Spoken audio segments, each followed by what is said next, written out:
ನಾರಾಯಣಂ ನಿಖಿಲಪೂರ್ಣಗುಣೈಕದೇಹಂ ನಿರ್ದೋಷಮಪ್ಯದಮಪ್ಯಖಿಲೈಸುವಾಕ್ಯೈಃ ಅಸ್ಯೋದ್ಭವಾದಿತಮಶೇಷವಿಶೇಷತೋऽಪಿ ವಂದ್ಯಂ ಸದಾ ಪ್ರಿಯತಮಂ ಅವಸನ್ನಮಾಮಿ. ಕೃಷ್ಣಾಯ ವಾಸುದೇವಾಯ ಹರಯೇ ಪರಮಾತ್ಮನೇ ಪ್ರಣತಃ ಕ್ಲೇಶನಾಶಾಯ ಗೋವಿಂದಾಯ ನಮೋ ನಮಃ. ನಾರಾಯಣಂ ಗುಣೈಃ ಸರ್ವೈರುದೀರ್ಣಂ ದೋಷವರ್ಜಿತಂ ಜ್ಞೇಯಂ ಗಮ್ಯಂ ಗುರುಂಶ್ಚಾಪಿ ನತ್ವಾ ಸೂತ್ರಾರ್ಥಮುಚ್ಯತೆ. ಅಭ್ರಮಂ ಭಂಗರಹಿತಂ ಅಜಡಂ ವಿಮಲಂ ಸದಾ ಆನಂದತೀರ್ಥಮತುಳಂ ಭಜೆ ತಾಪತ್ರಯಾಪಹಂ. ಪೃಥ್ವೀಮಂಡಲಮಧ್ಯಸ್ಥಾಃ ಪೂರ್ಣಬೋಧಮತಾನುಗಾಃ ವೈಷ್ಣವಾಃ ವಿಷ್ಣುಹೃದಯಾಃ ತಾನ್ ನಮಸ್ಸೇ ಗುರೂನ್ ಮಮ. ತಪಸ್ವಾಧ್ಯಾಯ ಶುಶ್ರೂಷಾ ಕೃಷ್ಣಪೂಜಾರತಂ ಮುನಿಂ ವಿಶ್ವೇಶಂ ಇಷ್ಟದಂ ವಂದೇ ಪರಿವ್ರಾಟ್ ಚಕ್ರವರ್ತಿನಂ.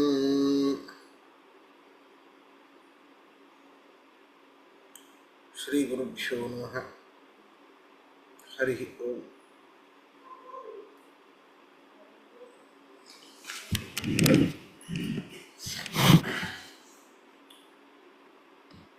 ಅದೃಶ್ಯತ್ವಾಧಿಕರಣ. ಈ ಅಧಿಕರಣದಲ್ಲಿ ಅದೃಶ್ಯತ್ವರೂಪ ಧರ್ಮವನ್ನು ಸಮನ್ವಯ ಮಾಡ್ತಾ ಇದ್ದಾರೆ. ಮೊದಲಿಗೆ ನಾನು ಈ ಒಂದು PDF ಏನು ಕಳಿಸಿದ್ದೇನೆ ಅದರಲ್ಲಿ 103ರಿಂದ 106ಕ್ಕೆ ಹೋಗಿದೆ. ಅಂದರೆ ಪೇಜಸ್ ಮಿಸ್ ಆಗಿದೆ PDF ಮಾಡಬೇಕಾದ್ರೆ. ಅದರಿಂದ ನಾನು ಫೋಟೋ ತೆಗೆದು ಗ್ರೂಪಲ್ಲಿ ಹಾಕಿದ್ದೇನೆ, ಅದನ್ನು ನೋಡ್ಕೊಳ್ಳಿ. ಅದೃಶ್ಯತ್ವಾಧಿಕರಣದಲ್ಲಿ ಅದೃಶ್ಯತ್ವ ಈ ಮುಖ್ಯವಾಗಿ ಇಲ್ಲಿ ಈ ಅಧಿಕರಣ ಶುರು ಆಗೋದು ಹೇಗೆ, ಯಾವ ಆಕ್ಷೇಪದ ಮೇರೆಗೆ ಶುರು ಆಗತ್ತೆ ಅನ್ನೋದು ಬಹಳ ಮುಖ್ಯ. ಅಲ್ಲ, ಅದೃಶ್ಯತ್ವ ಎನ್ನುವಂಥದ್ದು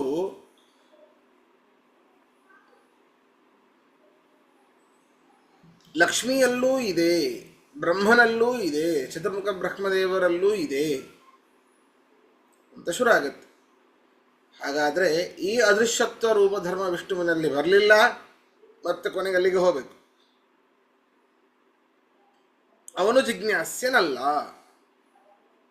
ಯಾಕೆ ಅಲ್ಲ, ಮೊದಲಿಗೆ ಈ ಅದೃಶ್ಯತ್ವ ಯಾವುದರಲ್ಲಿ ಬರುತ್ತೆ ಅಂದರೆ ಅಕ್ಷರ ಶಬ್ದ ವಾಚ್ಯರು ಯಾರೋ ಅವರಲ್ಲಿ ಬರ್ತದೆ.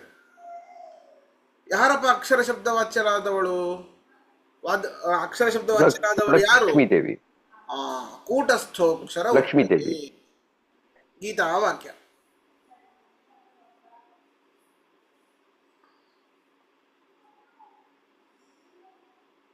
ಅಕ್ಷರಾತ್ ಪುರುಷಃ ಪರಃ ಮುಂದೆ ಬರ್ತದೆ. ಆದರೆ ಅಕ್ಷರ ಶಬ್ದವಾಚ್ಯರಾದವರು ಯಾರೋ ಅವರಲ್ಲಿ ಅದೃಶ್ಯತ್ವ ಇರ್ತದೆ ಅಂತ ಶುರು ಆಗೋದು.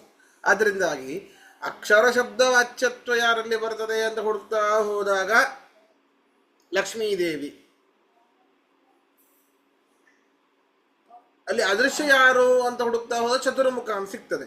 ಅದರಿಂದಾಗಿ ವಿಷ್ಣುವಿನಲ್ಲಿ ಬರಲಿಲ್ಲ, ಆದ್ದರಿಂದಾಗಿ ಅವನು ಜಿಜ್ಞಾಸ್ಯನಲ್ಲ ಅಂತ ಹೇಳಿದರೆ,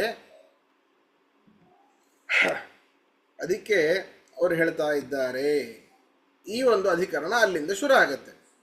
ಸರಿನಾ? ನೋಡಿ, ಮೊದಲಿಗೆ ನಾವು ಆಚಾರ್ಯರ ಭಾಷ್ಯವನ್ನು ಓದೋಣ. ಅದೃಶ್ಯತ್ವಾದಿ ಗುಣಾಃ ವಿಷ್ಣೋ ಉಕ್ತಾಃ. ಅದೃಶ್ಯತ್ವವೇ ಮೊದಲಾದ ಗುಣಗಳು ವಿಷ್ಣುವಿನಲ್ಲಿ ಹೇಳಲ್ಪಟ್ಟಿದೆ. ಏನದು? ಈ ಮುಂದಿನ ಪೇಜ್ ಇಲ್ಲ, ಗ್ರೂಪನ್ನು ನೋಡ್ಕೊಳ್ಬೇಕು ನೀವು, ಗ್ರೂಪಲ್ಲಿ ಕಳಿಸಿರೋದನ್ನು.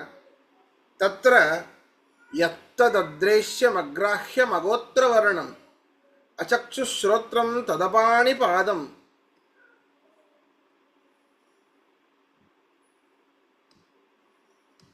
ನಿತ್ಯಂ ವಿಭುಂ ಸರ್ವಗತಂ ಚ ಸೂಕ್ಷ್ಮಂ ತದವ್ಯಯಂ ಯದ್ಭೂತಯೋನಿಂ ಪರಿಪಶ್ಯಂತಿ ಧೀರಾಃ.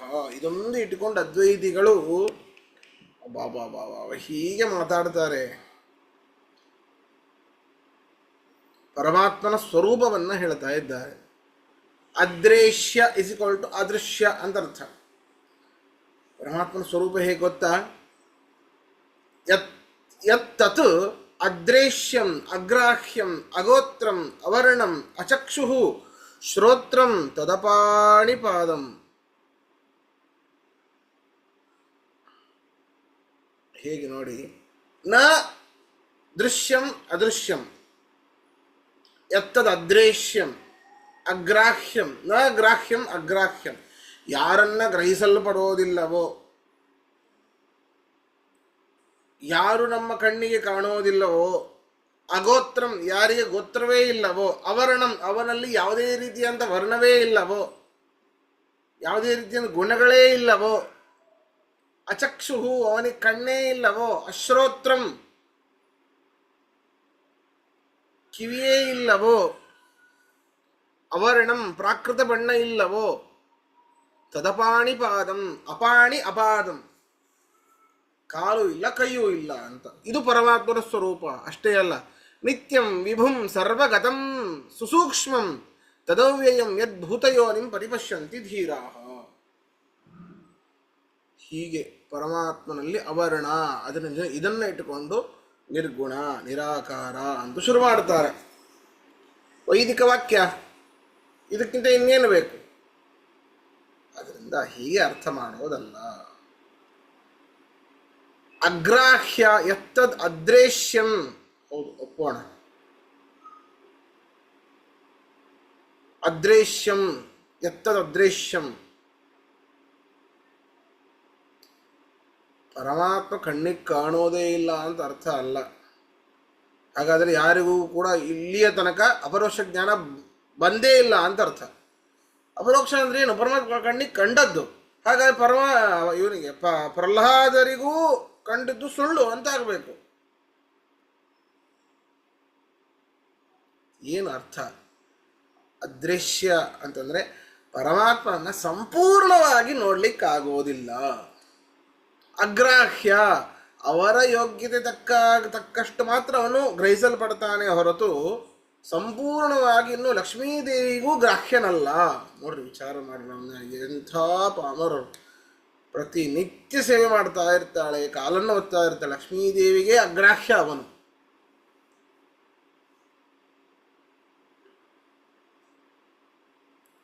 ಅಗೋತ್ರಂ, ಇವನು ಇಂತಹ ಜಾತಿ, ಇವನು ಇಂತಹ ವಂಶದವನು ಅಂತ ಯಾವಾಗ ಹೇಳಬಹುದು? ಇಂತಹ ಅಪ್ಪನಿಂದ ಹುಟ್ಟಿದ್ದಾನೆ ಅಂತ ಹೇಳಬಹುದು. ಇವನು ತಿಮ್ಮಪ್ಪ, ದೊಡ್ಡಪ್ಪ, ಇವನಿಗೆ ಅಪ್ಪ ಇಲ್ಲ. ಆದ್ರಿಂದ ಅಗೋತ್ರ, ಗೋತ್ರ ಇಲ್ಲ ಇವನಿಗೆ. ಅಚಕ್ಷು ಅವರ್ಣಂ, ಪ್ರಾಕೃತವಾದ ಬಣ್ಣ ರಹಿತವಾದದ್ದು ಅಂತ. ಅವನಲ್ಲೂ ಬಣ್ಣ ಇದೆ, ಜ್ಞಾನಾನಂದಮಯ ರೂಪವಾದ ಬಣ್ಣ.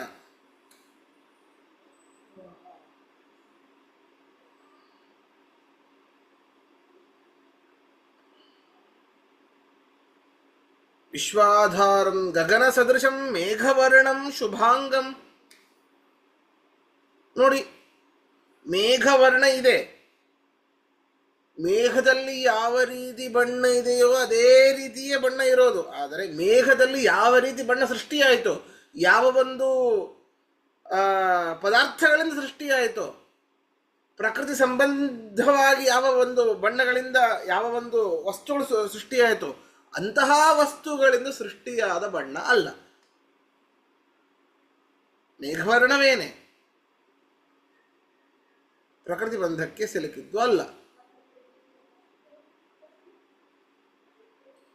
ಹೀಗರ್ಥ ಮಾಡಬೇಕ್ರಿ. ಅವರ್ಣಂ, ಪ್ರಾಕೃತ ಬಣ್ಣ ಇಲ್ಲದ್ದು. ಅಚಕ್ಷುಹು, ಕಣ್ಣೇ ಇಲ್ಲ ಅವನಿಗೆ.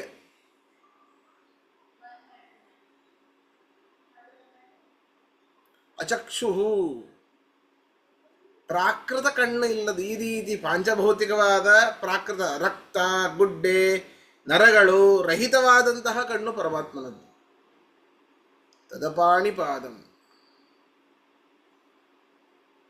ಪ್ರಾಕೃತವಾದ ಕರ್ಮೇಂದ್ರಿಯ ರಹಿತವಾದದ್ದು.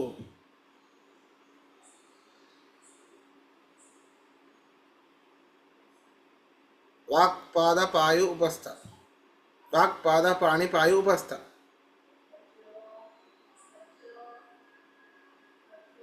ಪಂಚಕರ್ಮೇಂದ್ರಿಯಗಳು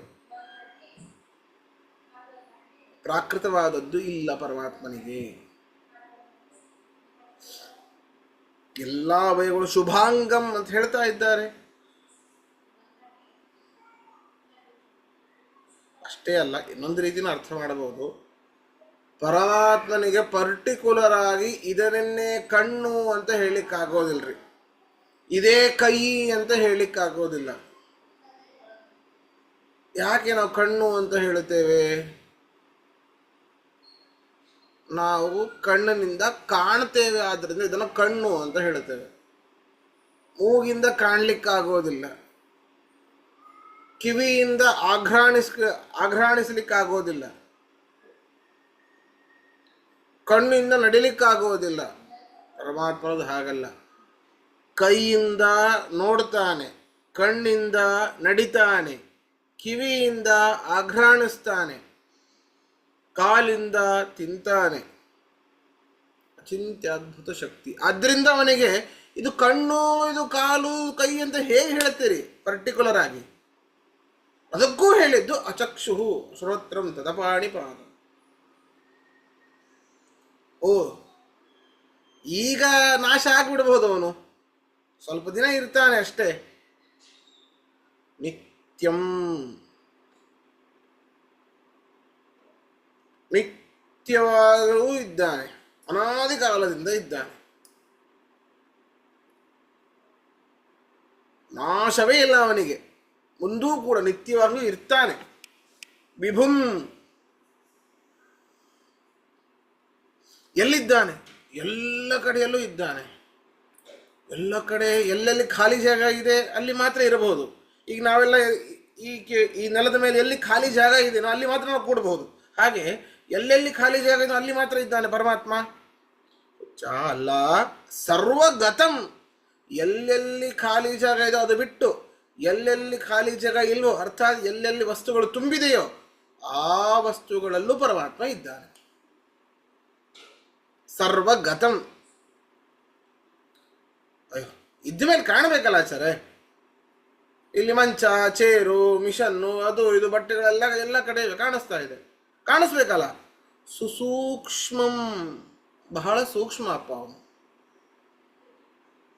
ಮೈಕ್ರೋಸ್ಕೋಪ್ ಅಲ್ಲಿ ಹಾಕಿದರೆ ಕೆಲವು ಬ್ಯಾಕ್ಟೀರಿಯಾಗಳು ಕಂಡುಬಿಡ್ಬೋದು, ಕೆಮಿಕಲ್ ಹಾಕಿದಾಗ ಸರ್ವಥಾ ಕಾಣೋದಿಲ್ಲ. ಮೈಕ್ರೋಸ್ಕೋಪ್ ಬೇಕು, ಭಕ್ತಿ ಎಂಬ ಮೈಕ್ರೋಸ್ಕೋಪ್ ಬೇಕು. ಎಲ್ಲ ಕಡೆಯಲ್ಲೂ ಕಾಣ್ತಾನೆ. ತದವ್ಯಯಂ, ನಾಶರಹಿತವಾದದ್ದು. ಅಂತಹ ಭೂತಯೋನಿಂ, ಎಲ್ಲ ಇಡೀ ಜಗತ್ತಿಗೆ ಮುಖ್ಯ ಕಾರಣನಾಗಿರುವಂಥವನು ಆ ಪರಮಾತ್ಮನನ್ನ ಧೀರಾಹ ಪರಿಪಶ್ಯಂತಿ, ಜ್ಞಾನಿಗಳು ನೋಡಬಲ್ಲರು. ಹೀಗೆ ಹೇಳಿ ಈ ರೀತಿ ಪರಮಾತ್ಮನ ಒಂದು ರೂಪವನ್ನು ಹೇಳ್ತಾ ಇದ್ದಾರೆ. ಇದು ಯಾವ ಉಪನಿಷತ್ತಿನಲ್ಲಿ ಬರ್ತದೆ ಹೇಳಿ ನೋಡೋಣ?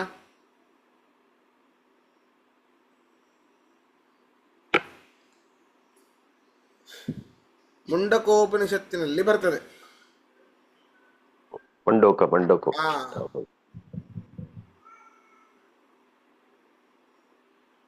ಅಷ್ಟೇ ಅಲ್ಲ, ಇದಕ್ಕೆ ನೋಡಿ, ಇದು ಯಾಕೆ ಹೇಳಿದ್ರೆ ಮುಂದೆ ಹೇಳ್ತಾರೆ ಇದನ್ನ ನೋಡಿ. ಪರಮಾತ್ಮನೇ ಇದಕ್ಕೆಲ್ಲ ಕಾರಣ ಅಪ್ಪ. ಹಾಗಾದ್ರೆ ಈ ಎಲ್ಲ ಕ್ವಾಲಿಟೀಸ್ ಅವನಲ್ಲಿ ಬರ್ತಾ ಇದೆ. ಇದಕ್ಕಿಂತ ಈ ಶ್ಲೋಕದ ಮೊದಲನೆಯ ಶಬ್ದ ಯಾವುದು? ಯತ್ತದು ಅದೃಶ್ಯಂ ಅದ್ರೇಶ್ಯಂ. ಹಾಗಾದ್ರೆ ಅದೃಶ್ಯತ್ವ ಯಾರಲ್ಲಿ ಬಂತು? ಭಗವಂತನಲ್ಲಿ. ಮುಂದೂ ಹೇಳ್ತಾ ಇದ್ದಾರೆ, ಯಥೋರ್ಣನಾಭಿಃ ಸೃಜತೆ ಗೃಹತೆ ಚ ಯಥಾ ಪೃಥಿವ್ಯಾಂ ಓಷಧಯಃ ಸಂಭವಂತಿ ಯಥಾ ಸತಃ ಪುರುಷಾತ್ ಕೇಶಲೋಮಾನಿ ತಥಾಕ್ಷರ ಸಂಭವತೀಹ ವಿಶ್ವಂ. ಇಲ್ಲಿ ಸ್ವಲ್ಪ ಸಿಗಿಬಿದ್ರು. ಏನು?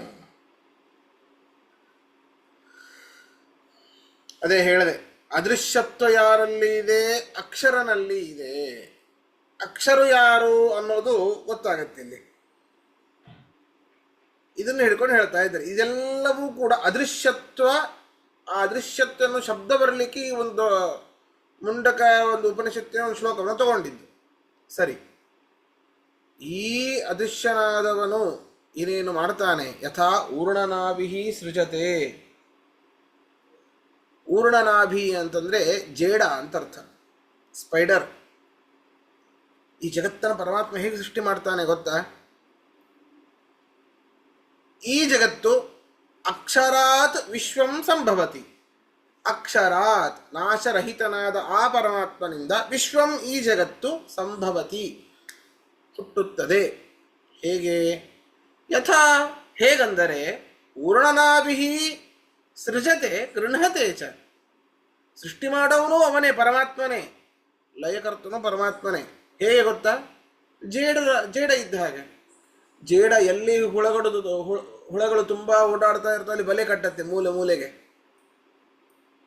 ಅದು ಬರೀ ಬಲೆ ಕಟ್ಟೋದಲ್ಲ ರೀ, ಆ ಸ್ಥಳ ಹೋಗಬೇಕಾದ್ರೆ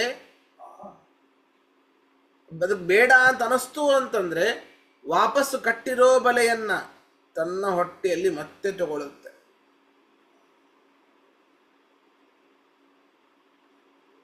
ಅದಕ್ಕೆ ತಗೊಳ್ಬೇಕು ಅಂತ ಅನಿಸಿದ್ರೆ, ಆಚಾರ್ಯ ನಾವು ವಾರಕ್ಕೊಮ್ಮೆ ಕ್ಲೀನ್ ಮಾಡ್ತೀವಿ, ಎಷ್ಟು ಜೇಡ ಇರುತ್ತೆ ಅಂತ ಹೇಳಬೇಡಿ.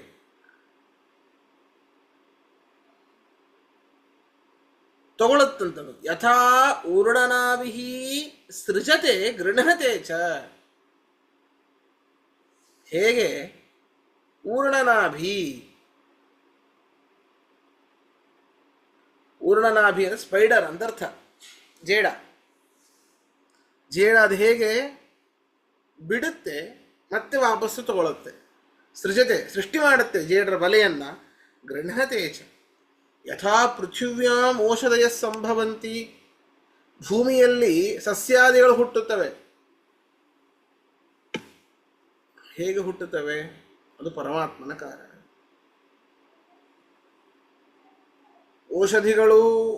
ಔಷಧಿ ಸಸ್ಯಗಳೇ ಬೇರೆ.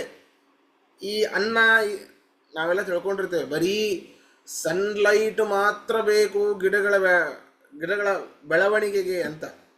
ಅಲ್ಲಿ ಫೋಟೋಸಿಂಥಸಿಸ್ ಅಂತೆಲ್ಲ ಕ್ರಿಯೆಗಳಾಗಿ ಅದು ಕ್ಲೋರೋಫಿಲ್ ಫಾರ್ಮಿಗೆ ಬರ್ತದೆ ಅಂತ ಇಲ್ಲ. ಕೆಲವೊಂದು ಸಸ್ಯಗಳಿಗೆ ಚಂದ್ರನ ಬೆಳದಿಂಗಳೂ ಬೇಕು. ಯಾವುದು ಹೆಚ್ಚಿನ ಪ್ರಮಾಣವಾಗಿ ಚಂದ್ರನ ಬೆಳದಿಂಗಳಿನಿಂದ ಬೆಳಿತಾವೋ ಅವನ್ನ ಔಷಧಿಗಳು ಅಂತ ಕರಿತೇವೆ. ಭಾಗವತದಲ್ಲಿ ಬರ್ತದೆ, ಮೊಟ್ಟ ಮೊದಲಿಗೆ ಏನೇನು ಸೃಷ್ಟಿ ಆಯಿತು ಅಂತ.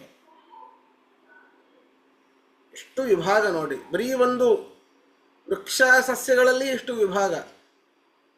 ಯಾರೂ ಹೇಳಿರಲಿಲ್ಲ ವೇದವ್ಯಾಸರನ್ನು ಹೊರತುಪಡಿಸಿ ಹೇಗೆ ಹೇಗೆ ಸೃಷ್ಟಿ ಆಯಿತು ಅನ್ನೋದನ್ನು. ಅವನ್ನ ಔಷಧಿಗಳು ಅಂತ ಕರಿತೇವೆ. ಯಥಾ ಸತಃ ಪುರುಷಾತ್ ಕೇಶಲೋಮಾನಿ. ಹೇಗೆ ಮಾನವನ ಶರೀರದಿಂದ ಅನಾಯಾಸವಾಗಿ, ಮಾನವನ ಶರೀರದ ಮೇಲೆ ಅನಾಯಾಸವಾಗಿ ಕೇಶ ಮತ್ತೆ ಲೋಮಗಳು ಬೆಳೀತವೆ. ವಿಚಾರ ಮಾಡಿ. ಲೋಮ ಅಂದ್ರೆ ಬೇರೆ, ರೋಮ ಅಂತಂದ್ರೆ ಬೇರೆ. ಎಷ್ಟು ವ್ಯತ್ಯಾಸ ಇದೆ. ತಲೆಯ ಮೇಲೆ ಬೆಳೆಯೋದೆಲ್ಲ ಕೇಶಗಳು, ಮೈ ಮೇಲೆ ಬೆಳೆಯೋದೆಲ್ಲ ಲೋಮಗಳು. ಹೇಗೆ ಪುರುಷನ ಶರೀರದ ಅನಾಯಾಸವಾಗಿ ಕೇಶ ಲೋಮಗಳು ಬೆಳಿತಾವೋ ಆ ರೀತಿ ಅನಾಯಾಸವಾಗಿ, ಇದಕ್ಕೆ ಯಾವುದೇ ರೀತಿ ಕಷ್ಟ ಬೇಕಾಗಿಲ್ಲ. ಆ ಒಂದು ಜೇಡ ತನ್ನ ಬಲೆಯನ್ನು ಸೃಷ್ಟಿ ಮಾಡಿ ಮತ್ತೆ ಒಳಗಡೆ ತಗೊಳ್ಳಿಕ್ಕೆ ಅನಾಯಾಸವಾಗಿ ಮಾಡುತ್ತೆ. ಪೃಥ್ವಿಯಲ್ಲಿ ಔಷಧಿಗಳು ಅನಾಯಾಸವಾಗಿ ಬೆಳೆಯುತ್ತೆ. ಪುರುಷ ಅಂತಂದರೆ ವ್ಯಕ್ತಿ, ಆ, ಪುಲ್ಲಿಂಗದ ಪುರುಷ ಅಂತ ಅರ್ಥ ಅಲ್ಲ, ಒಂದು ದೇಹ ಅಂತ ಅರ್ಥ. ಹಾಗೆ ಆ ದೇಹದ ಮೇಲೆ ಕೇಶಲೋಮಗಳು ಅನಾಯಾಸವಾಗಿ ಬೆಳೀತದೆ. ಒಂದು ತಿಂಗಳು ಮಾಡಿಸ್ಕೊಂಡು ಬಂದಿರುತ್ತೇವೆ, ಇನ್ನೊಂದು ತಿಂಗಳು ಬಂದೇ ಬಿಟ್ಟಿರ್ತದೆ ತಲೆ ಮೇಲೆ, ಒತ್ತೇ ಆಗಿರೋದಿಲ್ಲ, ಅಷ್ಟು ಅನಾಯಾಸವಾಗಿ ಬೆಳೀತದೆ. ಹಾಗೆ ಅಷ್ಟು ಅನಾಯಾಸವಾಗಿ ಅಕ್ಷರಾತ್ ವಿಶ್ವಂ ಸಂಭವತಿ, ಅಷ್ಟು ಲೀಲಾಜಾಲವಾಗಿ ಪರಮಾತ್ಮ ಈ ಒಂದು ಜಗತ್ತನ್ನು ಸೃಷ್ಟಿ ಮಾಡ್ತಾನೆ. ಹಾಗಾದರೆ ಇಲ್ಲಿ ಬಂತು ನೋಡ್ರಿ. ಹಾಗಾದರೆ ಅದೃಶ್ಯತ್ವ ಯಾರಲ್ಲಿದೆ? ಅಕ್ಷರನಲ್ಲಿದೆ. ಅಕ್ಷರ ಯಾರು? ಪರಮಾತ್ಮ. ಲಕ್ಷ್ಮೀದೇವಿ. ಗೀತಾವಾಕ್ಯ ಇದೆ, ಕೂಟಸ್ಥೋಕ್ಷರ ಉಚ್ಯತೆ ಅಂತಂದ್ರೆ ಅದಕ್ಕೆ ಇಲ್ಲಿ ಹೇಳ್ತಾ ಇದೆ, ಇತ್ಯುಕ್ತ ತಸ್ಮಾಚ್ಚ ಅಕ್ಷರಾತ್ ಪರತಃ ಪರಃ, ಅಕ್ಷರಕ್ಕಿಂತಲೂ ಅತ್ಯಂತ ಉತ್ತಮನಾದವನು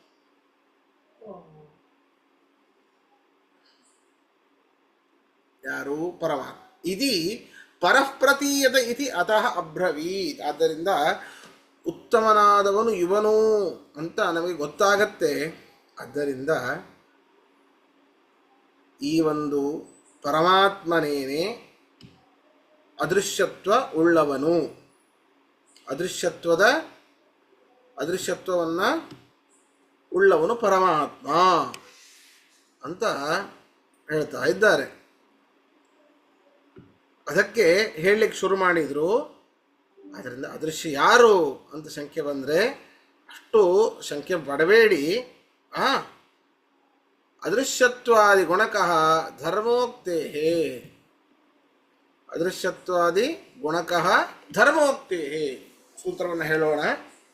ಓಂ ಅದೃಶ್ಯತ್ವಾದಿ ಗುಣಕೋ ಧರ್ಮೋಕ್ತೇ ಓಂ.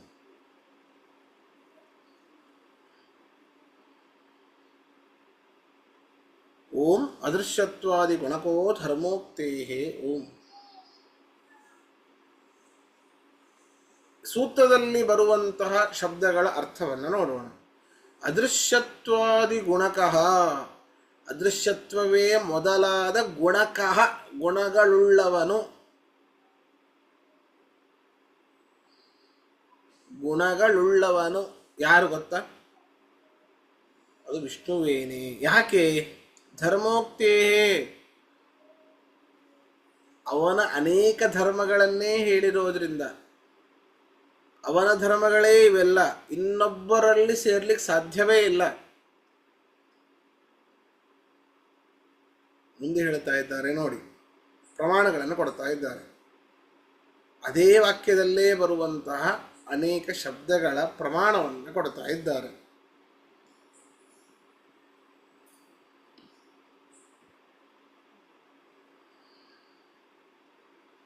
ಏನು? ಪೃಥಿವ್ಯಾದಿ ದೃಷ್ಟಾಂತ ಮುಕ್ತ್ವಾ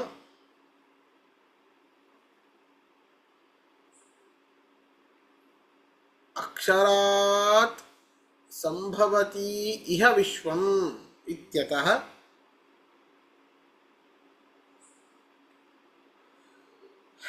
ಪರಂ ತತ್ ಪರತಃ ಪರಾಭಿಧಾನಾತ್ ಕೂಟಸ್ಥೋಕ್ಷರ ಉಚ್ಯತೆ ಇತಿ ಸ್ಮೃತೇಶ್ಚ ಪ್ರಕೃತೇಃ ಪ್ರಾಪ್ತಿಃ.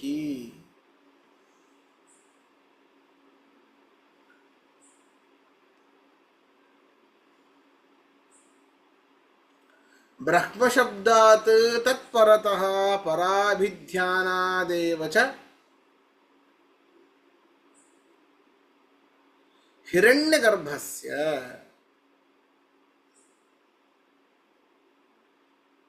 ನೋಡಿ, ಇಲ್ಲಿ ಆಕ್ಷೇಪ ಮಾಡಿಕೊಳ್ತಾ ಇದ್ದಾರೆ. ನೀವೇನೋ ಹಿಂದೆ ಭೂಮಿಯನ್ನ, ಜೇಡರುಹುಳವನ್ನ, ಮನುಷ್ಯನನ್ನ ದೃಷ್ಟಾಂತವನ್ನಾಗಿ ಕೊಟ್ಟು ಅಕ್ಷರಾದ್ ವಿಶ್ವಂ ಸಂಭವತಿ ಅಂತ ಏನೋ ಹೇಳಿಬಿಟ್ರಿ.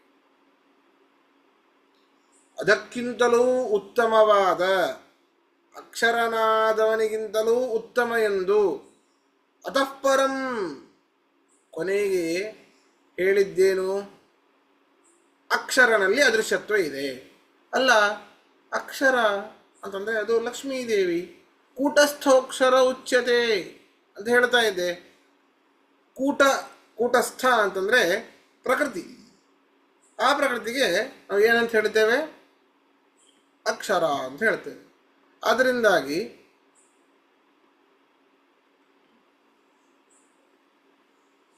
ಆ ನಿರ್ವಿಕಾರ ನೋಡಿ, ಲಕ್ಷ್ಮೀದೇವಿಯಲ್ಲಿ ಯಾವುದೇ ರೀತಿಯಾದಂತಹ ವಿಕಾರ ಇಲ್ಲ. ಲಕ್ಷ್ಮೀದೇವಿಯಲ್ಲಿ ನಿರ್ವಿಕಾರಳಾದ ಆ ಲಕ್ಷ್ಮೀದೇವಿ ಅಕ್ಷರ ಶಬ್ದ ವಚ್ಚಳಗಿದ್ದಾಳೆ. ಯಾಕೆ? ಹೇಗೆ? ಇತಿ ಸ್ಮೃತೇಶ್ಚ ಕೂಟಸ್ಥೋಕ್ಷರ ಉಚ್ಯತೆ ಇತಿ ಸ್ಮೃತೇಶ್ಚ. ಸ್ಮೃತಿ ಅಂದರೆ ಏನು? ಪುರುಷ ನಿರ್ಮಿತ ಅಂತ ಅರ್ಥ. ಶ್ರುತಿ ಅದು ಯಾರಿಂದಲೂ ನಿರ್ಮಿತ ಅಲ್ಲ, ವೇದ. ಸ್ಮೃತಿ ಪುರುಷ ನಿರ್ಮಿತ. ಯಾವುದಿದು? ಭಗವದ್ಗೀತೆ ಪುರುಷ ನಿರ್ಮಿತ, ಪರಮಾತ್ಮನ ಹೇಳಲ್ಪಟ್ಟದ್ದು. ಆದ್ದರಿಂದ ಸ್ಮೃತೇಶ್ಚ, ಸ್ಮೃತಿಯೂ ಇರುವುದರಿಂದ ಪ್ರಕೃತೇ ಪ್ರಾಪ್ತಿ, ಚಿತ್ ಪ್ರಕೃತಿ ಎನಿಸಿರುವಂತಹ ಆ ಲಕ್ಷ್ಮೀದೇವಿಗೆ ಅದೃಶ್ಯತ್ವವು ಬಂತು.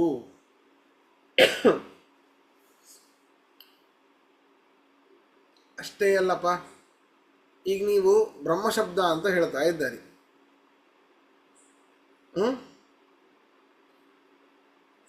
ಎಲ್ಲಿ ಬರ್ತದೆ ಬ್ರಹ್ಮಶಬ್ದ?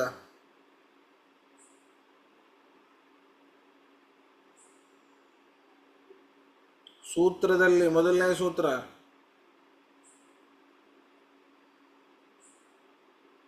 ಏನು ಮೊದಲನೇ ಸೂತ್ರ? ಅಥಾತೋ ಬ್ರಹ್ಮ ಜಿಜ್ಞಾಸಾವು. ಅಥಾತೋ ಬ್ರಹ್ಮ ಜಿಜ್ಞಾಸಾವು. ಇಲ್ಲೆಲ್ಲೂ ಬಂದೇ ಇಲ್ಲ ಬ್ರಹ್ಮಶಬ್ದ. ನೋಡಿ ಬೇಕಾದ್ರೆ ನಮಗೆ ಯಾರ ಜಿಜ್ಞಾಸೆ ಮಾಡಬೇಕು? ಅದೃಶ್ಯತ್ವ ಉಳ್ಳಂಥವನು ಯಾರೋ ಅವನು ಬ್ರಹ್ಮ, ಅವನು ಜಿಜ್ಞಾಸೆ ಮಾಡಬೇಕು. ಇಲ್ಲ ಬ್ರಹ್ಮಶಬ್ದ ಚತುರ್ಮುಖದಲ್ಲೇ ಸೆಟ್ ಆಗ್ತಿರ್ಬೇಕಾದ್ರೆ ಯಾಕೆ ತಲೆ ಕೆಡಿಸ್ಕೊಳ್ಳೋದು? ಅವರಲ್ಲಿ ಏನೇ ಅನ್ವಯ ಆಗ್ತಾ ಇದೆ. ಹೇಗೆ ಮಾಡಿ ಏನೋ ಒಂದು ಮಾಡಿ ಮತ್ತವರಲ್ಲೇ ತರ್ತಾರೆ ಇವರು. ಪರತಃ ಪರಾಭಿಧ್ಯಾನ ದೇವಚ. ಅವನು ಉತ್ತಮನೇ, ಚತುರ್ಮುಖ ಬ್ರಹ್ಮದೇವರು ಉತ್ತಮರೇ. ಯಾರಿಗಿಂತ? ರುದ್ರಾದಿಗಳಿಗಿಂತ ಉತ್ತಮರಾಗಿದ್ದಾರೆ. ಆದ್ದರಿಂದ ಅವರಲ್ಲೂ ಅದೃಶ್ಯತ್ವ ಬಂತು, ವಿಷ್ಣುವಿನಲ್ಲಿ ಬರಲಿಲ್ಲ. ಆದ್ದರಿಂದ ಏನು?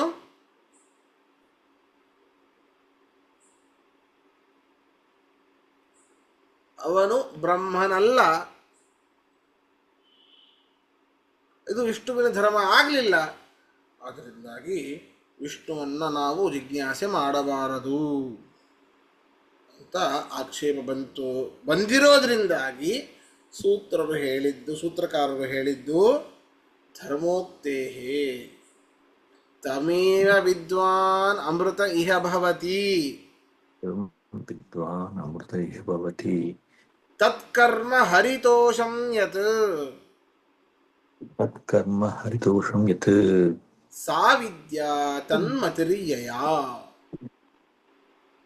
ಸಾ ವಿದ್ಯಾ ತನ್ಮತಿರ್ಯಯಾ. ತನ್ಮತಿರ್ಯಯಾ. ನೋಡಿ ಹೀಗಿದೆ. ಎಷ್ಟು ಕಡೆ ತತ್ಶಬ್ದ ಪ್ರಯೋಗ ಇದೆ. ತಮೇವ ವಿದ್ವಾನ್ ಅಮೃತ ಇಹ ಭವತಿ ನಾನ್ಯಃ ಪಂಥ ಅಯನಾಯ ವಿದ್ಯತೆ. ಅವನನ್ನು ತಿಳ್ಕೊಂಡ್ರೆ ಸಾಕು ನಮಗೆ ಅಮೃತ ಶಬ್ದ ವಾಚ್ಯವಾದ ಮೋಕ್ಷ ಇಹ ಭವತಿ ಆಗತ್ತೆ. ಬೇರೆ ದಾರಿ ಇಲ್ರಿ. ನಾನ್ಯಃ ಪಂಥ ಅಯನಾಯ ವಿದ್ಯತೆ. ಬೇರೆ ದಾರಿ ಇಲ್ಲ ನಮಗೆ. ಆದ್ದರಿಂದ ನಾನ್ಯಃ ಪಂಥ ಅಯನಾಯ ವಿದ್ಯತೆ. ಅದರಿಂದ ತಮೇವ ಅವನನ್ನೇ ನಾವು ತಿಳ್ಕೊಳ್ಬೇಕು. ತತ್ಕರ್ಮ ಹರಿತೋಷಂ ಯತ್. ಶ್ರುತಿ ಹೇಳ್ತಾ ಇರೋದು ಯಾವುದಪ್ಪ? ಸತ್ಕರ್ಮ ಅಂದರೆ ಯಾವುದು? ಒಳ್ಳೆಯ ಕರ್ಮ ಅಂದರೆ ಯಾವುದು? ತತ್ಕರ್ಮ ಹರಿತೋಷಂ ಯತ್. ನೀ ಯಾವುದೇ ಕೆಲಸ ಮಾಡು, ಅದರಿಂದ ಪರಮಾತ್ಮ ಪ್ರೀತನಾಗಬೇಕು. ಯಾವ ಕೆಲಸದಿಂದ ಪರಮಾತ್ಮ ಪ್ರೀತನಾಗ್ತಾನೋ ಅದೇ ಒಳ್ಳೆಯ ಕೆಲಸ, ಅಷ್ಟೇ, ಇನ್ನೊಂದು ಮಾತಿಲ್ಲ. ಯಾವುದಪ್ಪ ವಿದ್ಯೆ? ಯಾವ ಒಂದು ವಿದ್ಯೆ ಪರಮಾತ್ಮನ ತಿಳಿಸ್ಕೊಡ್ತದೋ, ಪರಮಾತ್ಮ ವಿಷಯಕವಾಗಿದೆಯೋ ಅದೇ ನಿಜವಾದ ವಿದ್ಯೆ. ಉಳಿದಿದ್ದೆಲ್ಲ ವಿದ್ಯೆ ಅಲ್ಲ. ನಾವೆಲ್ಲ ನಮ್ಮ ಮಕ್ಕಳಿಗೆ ವಿದ್ಯೆ ಕೊಡ್ತಿಲ್ಲ.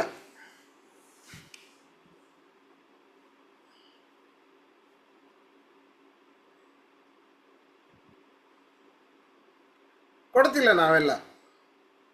ಯಾವುದು ಸತ್ಕರ್ಮ, ಯಾವುದು ವಿದ್ಯೆ? ಸಾವಿದ್ಯಾ. ಯಾವುದು ಪರಮಾತ್ಮನ ತಿಳಿಸ್ಕೊಡ್ತೋ, ಯಾವ ಒಂದು ವಿದ್ಯೆಯಿಂದ ಪ್ರತಿಪಾದ್ಯನೋ, ಯಾವ ಒಂದು ವಾಕ್ಯ ಪ್ರತಿಪಾದ್ಯನೋ ಅದೇ ನಿಜವಾದ ವಿದ್ಯೆ. ಇಲ್ಲಿ ಅಕ್ಷರಾತ್ ಪುರುಷ ಪರಹ ಅಂತ ಹೇಳಿದರು. ಪರಶಬ್ದವನ್ನ ಇಟ್ಟುಕೊಂಡು ಹೇಳ್ತಾ ಇದ್ದಾರೆ. ಇಲ್ಲಿ ಪರಶಬ್ದವನ್ನ ಇಟ್ಟುಕೊಂಡು ಹೇಳ್ತಾ ಇದ್ದಾರೆ. ಇಲ್ಲಿ ನೋಡಬೇಕಾದ್ರೆ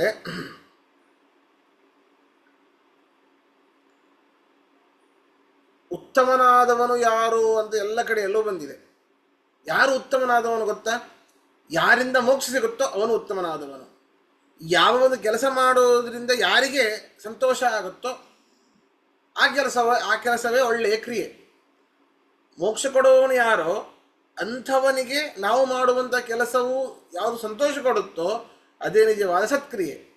ಯಾವ ಒಂದು ವಿದ್ಯೆ ಮೋಕ್ಷ ಕೊಡುವವನ್ನ ತಿಳಿಸುತ್ತೋ ಅದೇ ನಿಜವಾದ ಸದ್ವಿದ್ಯೆ. ಸದ್ವಿದ್ಯೆಯೂ ಬೇಡ, ಬರೀ ವಿದ್ಯೆ ಅಂದರೆ ಸಾಕು. ಈ ರೀತಿ ಪರಶಬ್ದ ಪ್ರಯೋಗ ಇರೋದರಿಂದಾಗಿ ಈ ಕೆಲವೊಂದು ಭಾಷ್ಯಗಳನ್ನು ತಗೊಳ್ತಾ ಇದ್ದಾರೆ ಅವರು.